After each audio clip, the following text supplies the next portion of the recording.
You ask Tiger to solve. This deals with linear equations with one unknown.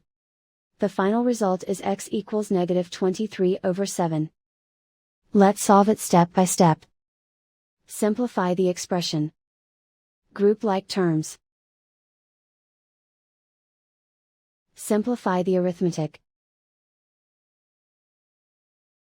Group all constants on the right side of the equation. Add 23 to both sides. Simplify the arithmetic.